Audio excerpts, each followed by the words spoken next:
নমস্কার। কাছে ও দূরে, দেশে ও বিদেশের সমস্ত শ্রেণীর শ্রোতা বন্ধুদের আমার সহ আপনাদেরই চ্যানেল শান্তিবার্তাতে সুস্বাগতম। আজকের ভিডিওর হেডিং দেখে বা থাম্বনেল দেখেই আপনারা বুঝতে পারছেন যে আজকে আলোচনার বিষয় বস্তু কী। আজকে আমাদের সমাজের প্রায় প্রতিটি ক্ষেত্রেই, বিশেষ করে যুব সমাজের মুখে একটা প্রবাদ বা প্রচলিত কথা শোনা যায়, আমার বয়স পেরিয়ে গেছে, আমাকে দিয়ে আর কিছুই সম্ভব না, আমার দ্বারাই কিছুই হবে না, এরকম আক্ষেপ করতে থাকেন। আমরা জানি বর্তমান সময়ে যুগের পরিস্থিতি কি, যে কোনো কাজ পাওয়া খুবই দুরূহ ব্যাপার। কিন্তু আমরা যদি কিছু মানুষের লাইফ হিস্ট্রি সম্বন্ধে একটু অনুধাবন করি, তো আমরা জানতে পারবো যে প্রচেষ্টাই সাফল্যের চাবিকাঠির মূল। প্রচেষ্টা করে যেতে হবে, হার মানলে চলবে না। তার জলজ্যান্ত উদাহরণ হয়তো সবারই পরিচিত নাম, স্যার আব্দুল কালাম আজাদ। ওনাকে মিসাইল ম্যান নামেও জানা যায়। কিন্তু স্যারের প্রথম উনি পাইলট হওয়ার যে স্বপ্ন নিয়ে যখন পরীক্ষায় যান, প্রথম অবস্থায় কিন্তু তিনি উত্তীর্ণ হতে পারেননি। কিন্তু প্রচেষ্টা ওনাকে এমন শিখরে নিয়ে যায় যে উনি মিসাইল ম্যানে পরিণত হন। খুব বড় জায়গায়, বিশ্ববরেণ্য ওনার যে আচার ব্যবহার বা সৃষ্টি, সারা বিশ্ব পৃথিবী ওনাকে চেনে, জানে বা মানেন, স্যার আব্দুল কালাম আজাদকে। তো স্যারের যে বাল্যকালের যে জীবন, কতটা দারিদ্রতার সঙ্গে লড়াই করে স্যার আজকে এত উচ্চ শিখরে পৌঁছে গেছেন বা ছিলেন। হয়তো শারীরিকভাবে এখন তিনি আমাদের মধ্যে নেই, কিন্তু যুগ যুগ ধরে আমাদের হৃদয়ে তিনি বেঁচে থাকবেন। সুতরাং প্রচেষ্টা করলে সুফল বা সাফল্য আসবে, সেখানে ভেঙে পড়ে আক্ষেপ করার কিছুই নেই। 2 নম্বরে যে ভদ্রলোকের কথা আপনাদের সামনে তুলে ধরব, যে আমরা অনেকেই পছন্দ করি বা বড় বড় সিটিতেও দেখা যায় কেএফসি।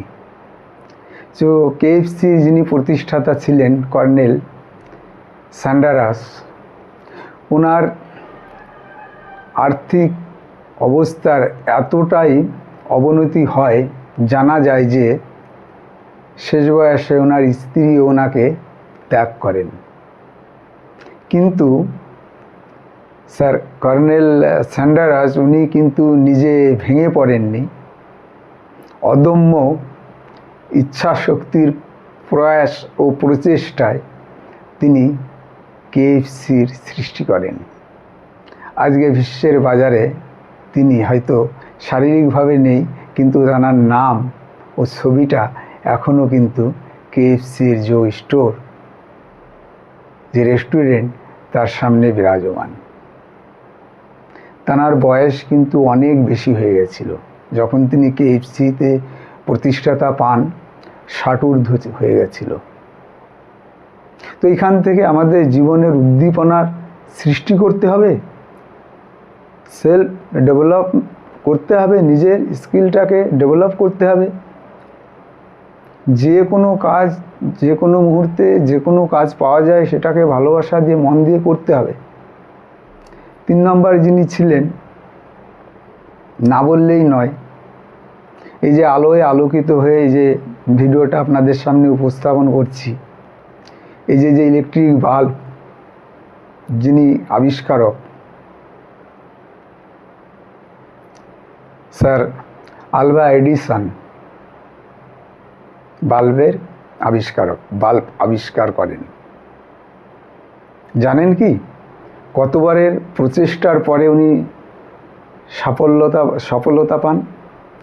999 বার টেস্টে ফেল হওয়ার পরেও 1000 বারের মাথায় গিয়ে কিন্তু তিনি সম্পূর্ণরূপে বাল্বটা প্রস্তুত করতে সক্ষম হন। তাহলে 999 বার তিনি যে পরীক্ষা নিরীক্ষা করেছেন, প্রচেষ্টা করেছেন, কতটা মনোসংযোগ ছিল কর্মের প্রতি একবার ভেবে দেখুন তো। আমরা কি নিজেদের মনকে এতটা কন্ট্রোলে রেখে কোনো কাজে এতটা মনোনিবেশ করতে পারি? আজকে পারি না, এই কারণেই আমাদের সাফল্য পেতে দেরি হয়। প্রচেষ্টা করতে হবে, প্রচেষ্টাতেই সাফল্যের চাবিকাঠি লুকিয়ে আছে। আমাদের মন দিয়ে প্রচেষ্টাটা করে যেতে হবে। আমাদের ভেতরেই যে সুপ্রিম পাওয়ার, যে শক্তিটা আছে, সেটাকে জাগরিত করতে হবে। কিভাবে? একাগ্র চিত্তে চেষ্টা করে যাওয়া, প্রচেষ্টা করে যাওয়া সঠিকভাবে, মনোযোগ সহকারে। সাফল্যের চাবিকাঠি তাহলে দূরে নয়, খুবই নিকটে। অন্তর দিয়ে অনুধাবন করে দেখুন তো।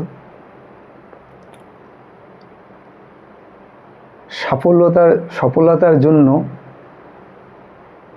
কথা বলার বা শব্দেরও প্রয়োজন নেই। জ্বলন্ত উদাহরণ কে ছিলেন? Charlie Chaplin. মুখে কোনো শব্দ করতেন না, শারীরিক অঙ্গভঙ্গি দিয়েই কিন্তু তিনি সারা বিশ্বকে হাসিয়ে রাখতেন। তো স্যার চার্লি চ্যাপলিন একটা কথা বলেছিলেন, যে সুন্দর একটা উক্তি, যে নিজের কষ্টকে যদি আপনি হাসির শক্তিতে বদলাতে পারেন, তবেই আপনি সত্যিকারের মানুষ। কথাটা হয়তো এক লাইনের হলেও এর তাৎপর্য বিশ্লেষণ করলে খুবই সুগভীর কথা। যে আপনার কষ্টকে যদি আপনি হাসিতে রূপান্তরিত করে, মানে হাসির শক্তিতে রূপান্তরিত করে বদলাতে পারেন, কষ্টকে হাসিতে রূপান্তরিত করতে হবে।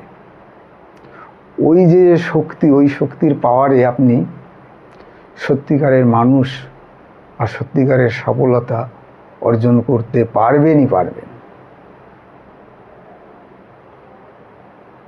তো এই হচ্ছে বিষয়বস্তু।